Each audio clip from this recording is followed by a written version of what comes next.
Yes, we can. ¡Que viva el pueblo grosso! ¡Que viva todos! Je vous demande de vous arrêter.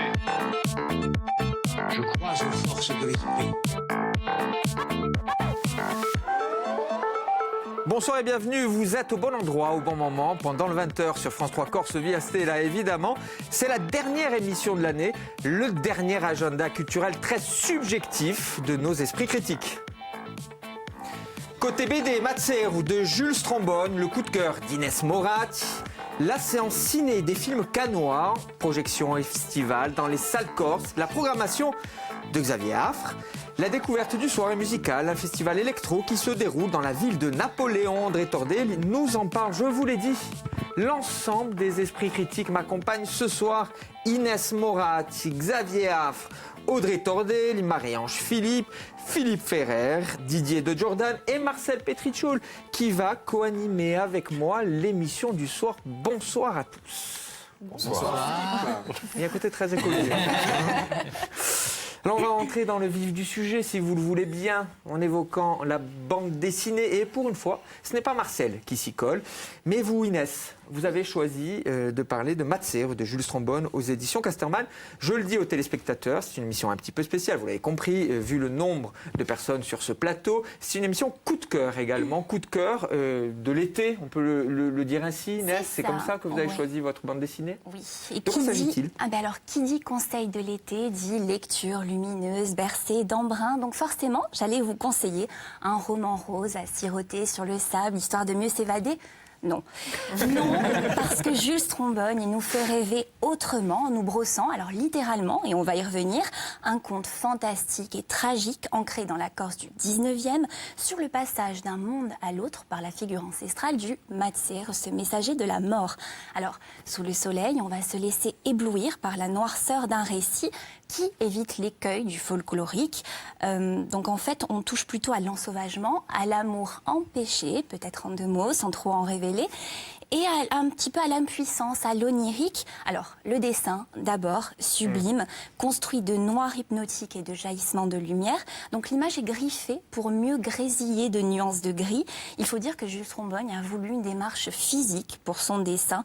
Il va même jusqu'à rayer de ses ongles, ce qui deviendra plus tard une image, parce qu'il ne le sait pas, il dessine d'abord à l'aveugle. Mais les dessins ne sont pas les seuls à être ciselés. Les textes le sont également, puisqu'ils se découpent en vocerie, donc ce sont ces chants qui accompagnent les rites funéraires ou écrits par les bandits en cavale. On a donc là une poésie brutale qui rime quand ça lui chante. C'est aussi une voix off qui laisse du reste toute sa place au silence. Alors, si la BD est plus muette qu'elle ne se perd en paroles, c'est aussi parce que ça fait écho cette fois à l'histoire de l'auteur. Alors déjà, c'est la première fois que Jules Strombone écrit seul, sans scénariste. Il nous livre alors plus d'intime. Donc quand Jules s'exprime, c'est oui pour parler du silence. Figurez-vous que si son nom est corse, que les décors le sont, que le titre de l'ouvrage est également en langue corse, Jules n'a jamais vécu sur l'île. Alors, il a bien essayé d'interroger ses racines, et l'ouvrage est une autre façon de le faire d'ailleurs, mais ses tentatives sont restées lettres mortes. Il n'aura pas réussi à établir le dialogue avec ce destinataire insulaire. Finalement, c'est nous qu'il a réussi à toucher, parce qu'il y a beaucoup à piocher dans ce travail charbonneux, du psychologique au culturel, de l'horreur au magnifique, du don à la malédiction. Bref, quoi que vous puissiez... Oui. Non, je souris parce que je bois vos paroles, Inès, Oui. évidemment. Je bois vos paroles. Oui, des flashbacks de la chronique là, qui me reviennent. Donc oui, quoi que vous puissiez déceler entre les lignes ou dans le noir, moi je vous prédis à mon tour qu'immanquablement vous allez passer un bon moment. Marcel, le spécialiste de la bande dessinée, comment avez-vous trouvé la chronique d'Inès? Digne de moi. Alors quelques mots sur le dessin. Juste, moi, Inès, je vais revenir sur le dessin, la l'importance. technique qu'il a utilisée. En fait, il a pris des plaques d'acétate, c'est du plastique, par exemple, on fait des montures de lunettes avec, et il a gravé dessus au clou, des plaques transparentes, il a gravé, il a dessiné au clou, avec les ongles aussi, il a griffé, et après il a jeté de l'encre noire par-dessus. Et alors, il ne savait pas du tout ce qu'elle allait donner. Et voilà, ça a donné ça. Des nuances de noir, des nuances de gris. C'est complètement fou. Et ce qui est fou, c'est qu'il y a des dessins qui sont hyper travaillés. Ça va jusqu'au fétu de paille. Et à côté de ça, des dessins très oniriques. Très contemplatif Voilà. aussi. Donc, c'est une technique qui date, qui est ancestrale. Mais Franchement, c'est grosse réussite. Avec beaucoup d'accidents, pardon. Il travaille aussi avec ça. C'est vraiment contraignant comme technique. On sent un rapport. C'est le coup de cœur BD pour l'été d'Inès Morat. Coup de cœur dans la contemplation a forcément subjugué Didier de Jordan. Complètement. J'ai surtout bu les paroles, j'adore les capsules d'Inès. Évidemment. Alors, Matsir de Jules Strombone aux éditions Casterman, le choix d'Inès Morat et évidemment le choix de l'équipe de Pendant le 20h pour votre été. Nous allons passer au cinéma. Au cinéma avec Xavier Affre qui a vu 22 films à Cannes. À Cannes. Vous avez vu 22 films à Cannes. Alors oui, Cannes, des salles obscures à Cannes, aux salles obscures en Corse, plusieurs films qui vont être projetés. C'est sûr. L'autre, je sais Alors, on va pas commencer sûr, par mais- ça. C'est pour ça. 120 battements par minute. Nous en avons déjà parlé avec vous, Marie-Ange, Moi, notamment, de Romain Campillo, qui n'a pas eu la Palme d'Or. Parce que figurez-vous que Cannes, quand même, c'est pas de la poudre de perlimpinpin, pour comme dirait l'autre. allez. Eh oui, non, c'est pas n'importe quoi. Et là, il y a des films très importants qui sont sortis. Et alors, ça a été le coup de cœur de l'ensemble des festivaliers. Alors, vous savez, il y a une tradition à Cannes. Le coup de cœur ne repart jamais avec la Palme d'Or, donc ça s'est confirmé. Mais cette fois-ci, il a eu le Grand Prix. Avant, il n'avait rien. Almodovar a bien connu ça, donc je pense qu'il a vraiment tenu à ce qu'il ait au moins le prix. On parle de 120 battements par minute. Alors, c'est un film qui réussit tout. Je serais même tenté de dire c'est assez rare. Et sur un sujet aussi casse-gueule que celui-là, puisqu'on est dans les années 90, c'est l'émergence d'Act Up Paris. Pendant que le sida tue dans l'indifférence absolue, eux essayent de rappeler un petit peu et d'essayer de faire bouger un peu les consciences par des actions non violentes mais spectaculaires. Jeter des poches de sang, par exemple, dans des industries pharmaceutiques ou manifester, ne serait-ce que manifester. Et le film est fort parce qu'il réussit, je l'ai dit tout à l'heure, tout. C'est-à-dire, les prestations des acteurs sont renversantes. Les acteurs que moi je ne connaissais pas, donc c'est la plupart. Je trouve ça même assez étonnant sur un sujet comme ça, d'une telle justesse. La réalisation, parce que c'est pas simplement un film ni politique, c'est pas simplement un film sur Act Up, c'est un film qui arrive à reconstituer une époque, ça c'est toujours assez fort au cinéma. Et pour une fois, c'est un film qui fait 2h20. Et les 2h20 sont utiles. Parce que c'est un film qui prend le temps. C'est-à-dire qu'on suit à la fois ce mouvement d'Act Up et puis il y a un resserrement après dans l'intrigue sur une histoire d'amour entre un séronégatif et quelqu'un qui est malade et qui est en train malheureusement déjà de mourir du sida. Et le resserrement vers l'intime, c'est ça qui est fort dans le film parce que du coup on pourrait dire ça fait disparaître le général. Pas du tout. C'est qu'il arrive à imbriquer les deux et souvent on avait dit ici que parfois ce qui manquait dans les films c'était des fois qu'on n'arrivait pas à savoir entre le général, l'intime et lui arrive, même quand il resserre sur cette histoire d'amour, on est encore dans ce contexte pesant et c'est vraiment très fort. Alors je parlais d'acteurs, actrices, il y en a une qui est connue quand même, c'est Adèle Haenel qui est très très bien dans le film aussi. Bref, pour moi c'est quasiment le film parfait, donc vraiment... Qui aurait mérité la Palme d'Or Après, vous savez, le jury est toujours souverain, ça c'est la réponse langue de bois. Après, oui, ça méritait la Palme d'Or et le jury s'est planté. Voilà, ça arrive, Et comme que chaque tu as année. des échos de la réception du public. Oui, alors moi j'étais en projection presse. En projection presse, oui, mais on rigole, mais c'est souvent les projections les plus dures pour le film parce que ils n'hésitent pas, les journalistes n'hésitent pas à huer les films. C'est des réactions parfois bêtes de le dire ici. Et là, du coup, il a été très applaudi, non seulement aux 2 projections en presse, mais en plus à la projection du lendemain où là il y a les différents festivaliers, sans compter la projection, j'allais dire officielle. Donc oui, le film a fait beaucoup parler de lui. Il était favori au bout de 3 jours de compétition. Alors, les Inrocks, Marcel adore, avait déjà dit au bout de 3 jours, nous avons vu le meilleur film du festival. Elle avait vu 3 films sur 19, donc c'était un petit c'est peu peut-être ça le présomptueux. problème, qu'il soit diffusé, qu'il soit projeté au début de festival. Et le jury a quand même aimé, d'une manière générale. Almodovar a dit que s'il avait été seul, il lui donnait la palme parce qu'il était très touché. Le jury a aimé, mais ils ont préféré le film The Square que je n'ai pas vu. C'est le seul que je n'ai pas vu, du coup. Donc, Voilà, mais creux. j'ai pas été bien. Oui, voilà.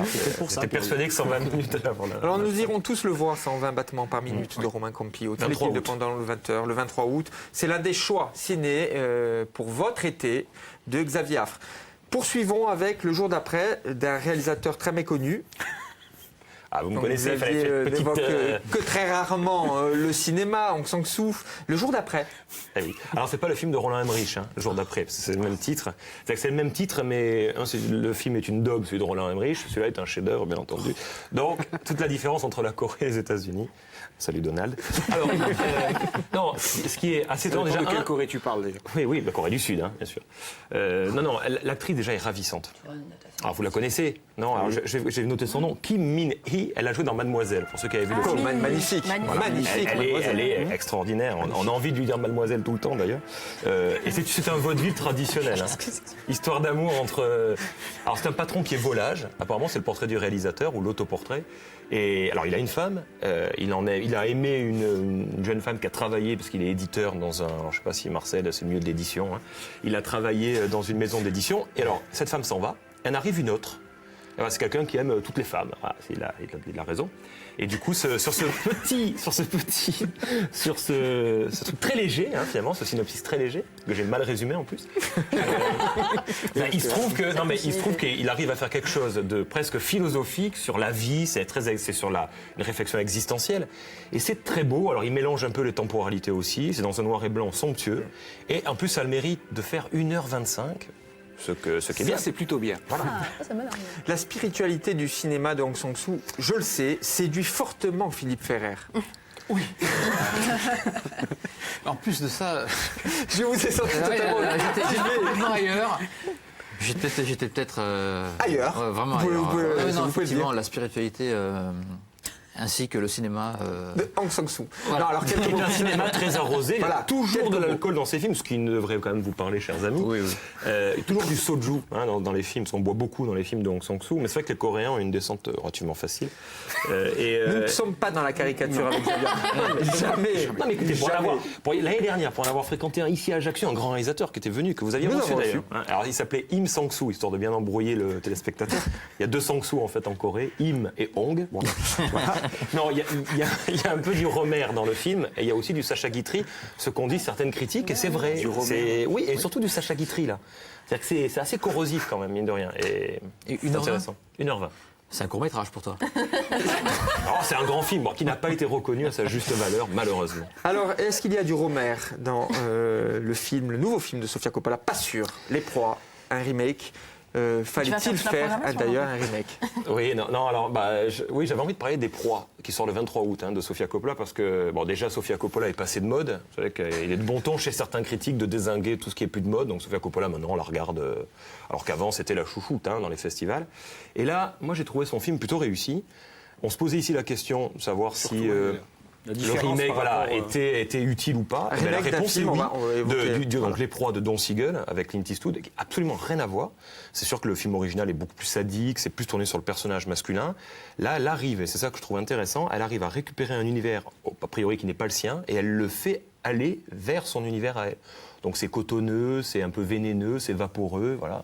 Il n'y a pas de plan de jeune fille au ralenti qu'adore Marie-Ange, mais les prestations, alors Kirsten Dunst, Nicole Kidman, Elle Fanning sont exceptionnelles. Et Colin Farrell se débrouille bien. C'est un peu le beau mal qui est mis dans ce pensionnat de jeune fille, parce que ça se passe pendant la guerre de sécession.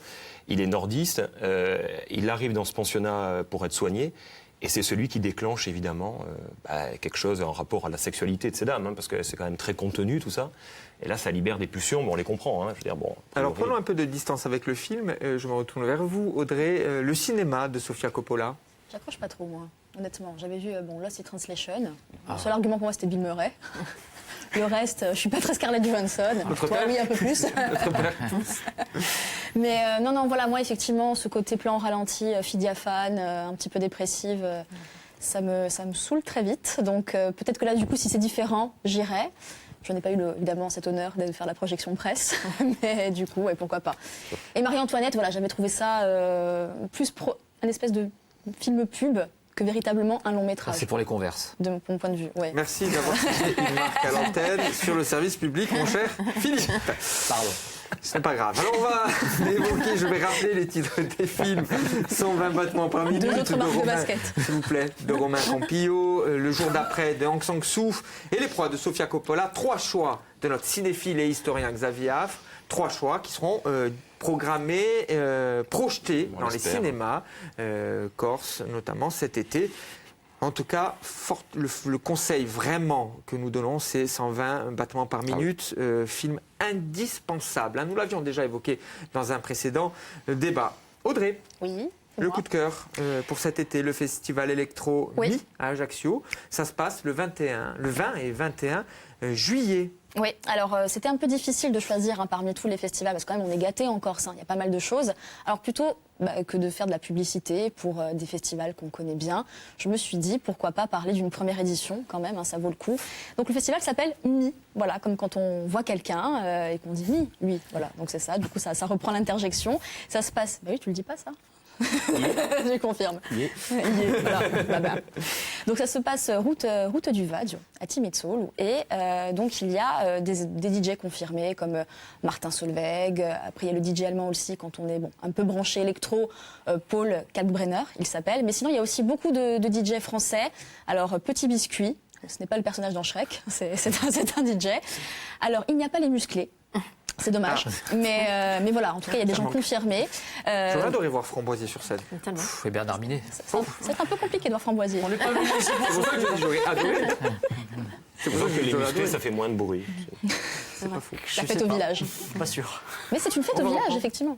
Est-ce qu'on a du son Mais oui, on a du et de son. l'image? On a du son. Je peux continuer à parler d'ailleurs pendant qu'on entend un Non, petit j'aimerais peu. qu'on l'écoute. D'accord, très bien, alors je me tais. Je ferme vous ma plaît. bouche. Très bien. Plein cadre.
Martin Solveig, Oui. Martin Solveig.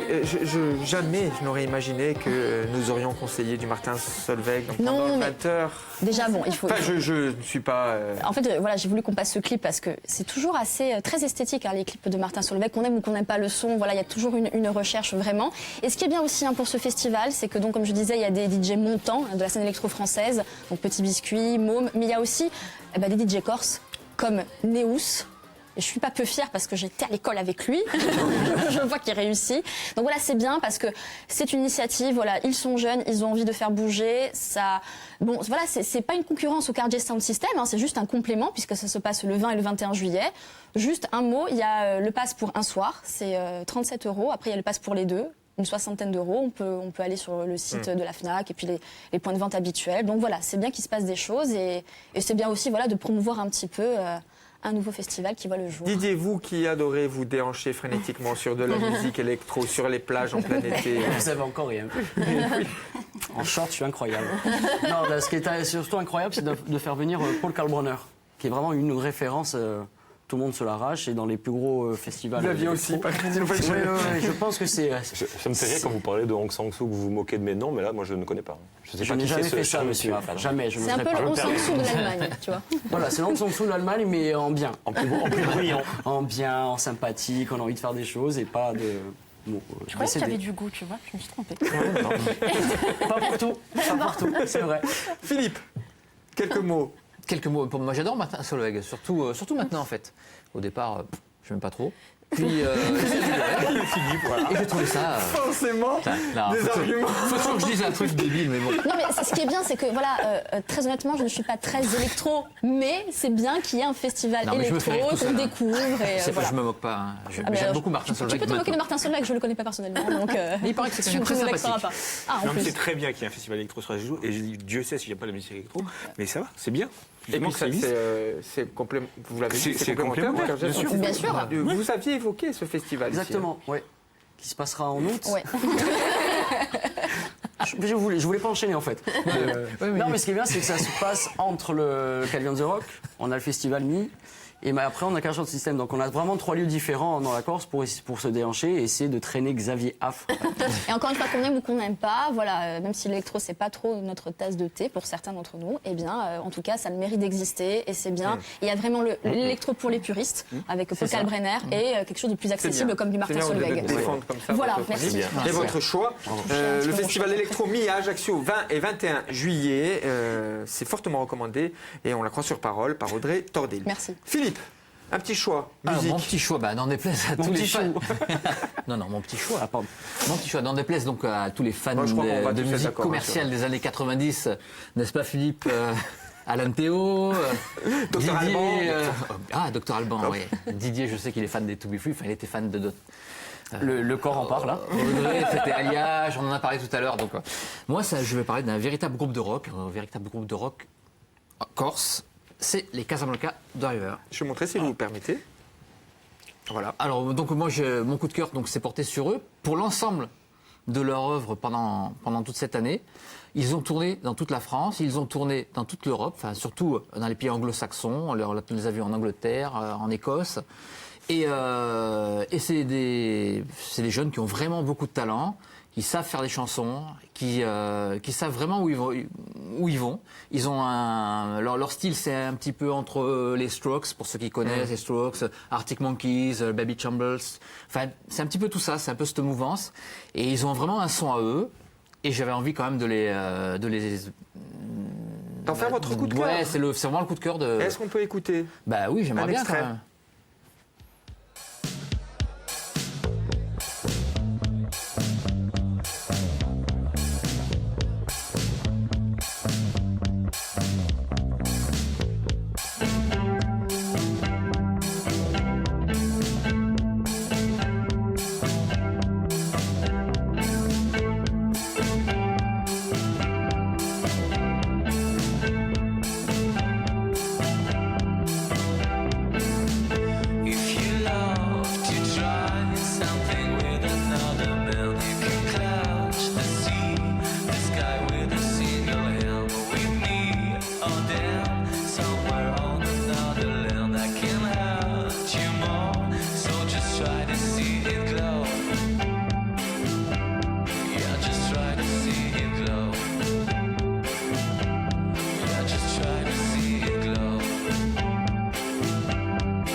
Il y a une certaine ressemblance avec le déhanché de Jean-Claude Van Damme, avec le déhanché de Xavier Affre. En plus, c'est la danse de l'été, quoi. Voilà. C'est ça. C'est comme un peu la Macarena, c'est la nouvelle Macarena. Marie-Ange, sur les casas. Mis à part que j'ai envie de voir le déhanché décomplexé de Xavier Affre. Écoutez, moi j'en parle, ça fait... Je crois la semaine dernière, on en a parlé. On en a parlé encore. Ouais. Donc, j'aime bien ces petits loustiques. Ils sont tarés, hein, ils sont en chemise à fleurs. C'est 4 garçons tarés, complètement. Et qui font de la bonne musique de façon très consciencieuse. Et encore une fois, c'est... comment dire, il y a un son... Tu disais, il y a un son un peu Beach Boys, moi je trouve, entre les Beach Boys et le garage, qui donne vraiment une espèce de, je sais pas, Corsican Touch. On va le lancer, le truc. Oui, on va essayer. Il faut les voir sur scène, surtout. Allez les voir sur scène. Je trouve aussi proche de MGMT, je l'ai pas cité tout à l'heure. Il y a un petit côté comme ça, le côté psychédélique aussi, des fois qu'on trouve sur certains titres. Il y a des influences électro. Aussi, bien sûr. C'est également le coup de cœur de notre script, Fabienne Levallois, c'est important de le signaler. Grande passionnée de musique, véritable érudit, Fabienne, concernant la musique, fan des Casablanca Drivers. On vous a retrouvé, Inès. Donc... Parce que je me suis dit, peut-être qu'Inès est partie. Mais non, elle est ici. Que pensez-vous des Casablanca? Moi, j'aime beaucoup. J'étais perdue dans l'image de Xavier en Marcel, Didier en short, excusez-moi. Non, j'aime beaucoup, vraiment. Audrey. Ah, moi j'adore. J'avais eu l'occasion effectivement de les rencontrer plusieurs fois. Ils sont complètement malades, dans le bon sens du terme. Ils sont drôles.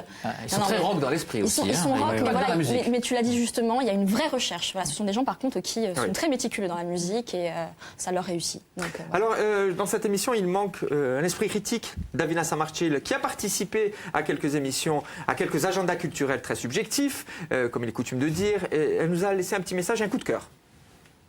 Qui dit été dit souvent soirée, bal et festival. Et qui dit soirée, bal et festival dit sans l'ombre d'un doute musique. le Centre d'art contemporain Angeletch à Olette nous propose justement une exposition qui s'intitule Playlist. 4 artistes de la scène d'art contemporain international accompagnent l'artiste corse Angeletch. Venez découvrir le travail d'Aurélien Froment, de Laïda Letsgoundi, de Gabriela Mesidi et de Julien Pérez. À travers leurs œuvres, ils nous expliqueront ce que la musique représente pour eux. Quelle émotion déchaîne-t-elle? Quelle habitude impose-t-elle? Et quelle inspiration fait-elle naître? Comment des artistes pas forcément musiciens subliment la musique? C'est à découvrir au Centre d'art contemporain Angeletch, inauguration prévue le 13 juillet et jusqu'au 30 septembre. À ne pas louper durant l'été. Conseil de Davina Saint-Martial. Alors c'est une sorte de conseil mis en forme de façon hybride entre démo de minuit et Trax. C'est un petit peu tout cela. On salue et on embrasse vraiment. Il y a même un petit côté Davina Twin Saint-Martial. Peaks. Il y a un côté Twin Peaks. C'est vrai. Je pense que ça va lui faire plaisir. Oui. Alors on va terminer en jeu. Jeu JEU, vous l'avez bien compris, avec un jeu, le C'est qui qu'a dit ça. Jeu concocté par Marcel Petriccio. Le Marcel qui a essayé de trouver, qui a cherché quelques formules qu'il va nous délivrer. Vous connaissez la règle, il faut réussir à trouver les auteurs. Cherchez pas dans le politique, je vous le dis tout de suite. On commence. Elvis a libéré les corps alors que Dylan a libéré les esprits. Un des plus grands songwriters américains. Bruce Springsteen. Ça m'a vraiment étonné que ce soit pas Bruce Springsteen, quand même. C'est Marie-Ange durant toute la saison. Oui. Marie-Ange et Xavier Arf, il y avait une espèce de team là qui s'est formé. Nadal, Federer. C'est Nadal Federer. Qui est Federer? Moi. Il n'aime pas Nadal, cet ingrat. Alors 1-0 pour l'équipe de droite. Marie-Ange. La droite décomplexée. La droite décomplexée. Ça y est, Inès a compris le jeu. Ça y est. Ah Inès, Allez. vous êtes là? Alors, il est dans la bande dessinée ce coup-ci. Hein. Vous êtes à vaincre sans péril, on évite les ennuis. Grand scénariste de bande dessinée. Ouf. Décédé il y a longtemps. Uderzo. Goscinny. Uderzo. C'était pas loin. C'était pas loin. loin. C'était pas C'est loin. vrai, Goscinny. Je On me, embrasse Goscinny. Si tu le regardes. Mon Michel Drucker. je me méfie des gens qui n'aiment pas les chiens. En revanche, Bill Murray. Oh bravo. Je suis pas venu ici pour souffrir, ok? Bravo. Rien Bill à Murray. dire. Bravo, Bill Murray. rien à dire. Un humoriste. Dieu est peut-être éternel, mais pas autant que la connerie humaine. Jean-Yann. Des proches. Des proches. Bravo, mais c'est incroyable. hein. J'aurais dit Philippot, moi. J'ai entendu Maurice depuis, tiens, pourquoi pas? Florent Philippot. Oui. Qui sera bientôt en spectacle. Avec Christine Boutin en première partie. Réservez vos places. Nadine Morano a pris la première rangée, hein, déjà. Une autre Une autre, formule, bien ou- sûr. On ne refuse pas une telle proposition. La République m'a beaucoup donné et je dois lui rendre service. Mireille Mathieu. Non, là on est dans le politique par contre. Macron. Non. Ferrand. C'est une, Et donc, émission- Nicolas Hulot. c'est une émission culturelle. Ah, la ministre de la culture. Culture. Ministre de la Micelle. Culture. Mycène. Exact. Qui, qui pour le coup, la bonne personne à la bonne place, pour le moment. Éditrice, une première dans l'histoire de la Ve République. Je l'ai vu à Cannes. Voilà, il fallait terminer évidemment C'est sur génial. Cannes. C'est comme ça avec Xavier C'était Arf. vraiment c'est une très anecdote, intéressant. C'est Beaucoup incroyable. apporte à l'émission. Alors on va juste rappeler les choix pour votre été, les choix de nos esprits critiques, côté bande dessinée Matsero de Jules Strombone et aux éditions Casterman, c'est Inès qui vous l'a proposé. Cinéma 120 battements par minute de Romain Campillo, Les Proies de Sofia Coppola. Bon, et si vous voyez ça à l'affiche et que vous voulez passer par là et que vous avez 1h30 à perdre, le jour d'après, donc on s'en fout. Le festival Electro Mi à Ajaccio, 20 et 21 juillet, c'est conseillé par Audrey Tordel et les Casablanca, vinyle, disque, Téléchargement. numérique, téléchargement, c'est essentiel. Vous le savez, je vous l'ai dit en début d'émission, c'est la dernière émission de la saison, le dernier agenda culturel. Alors nous vous avons proposé durant toute l'année des débats, de la confrontation des opinions. C'est pour cela que je tiens à remercier l'ensemble des personnes qui sont intervenues dans l'émission avec leur regard très subjectif et toujours avec bonne humeur. C'est comme cela que nous avons conçu cette émission. Un merci à toutes les équipes techniques de France 3 Corse Vie Astel, particulièrement aujourd'hui, parce que je peux vous dire qu'aujourd'hui c'était une journée très très particulière et tout le monde a fait un travail remarquable en régie, ici en plateau. Je ne vais pas citer tout le monde parce que j'en vais en oublier évidemment. 2 personnes tout de même qui me sont chères et qui m'ont accompagné durant toute cette année, en plus de vous, les camarades, en plus de vous. Elles sont en coulisses, elles sont dans l'ombre. Il s'agit d'Albino Buteau, le responsable de production de l'émission, et de Noël Valère, l'assistante de prod de l'émission. C'est grâce à eux aussi, à eux deux, que cette émission existe, que cette émission évolue au quotidien et que nous essayons de proposer une véritable émission de service public. À bientôt les amis, peut-être à la rentrée, enfin nous l'espérons. Merci à vous de nous avoir suivis. Très bon été à la plage et sur France 3 Corse Vie Astel. Merci.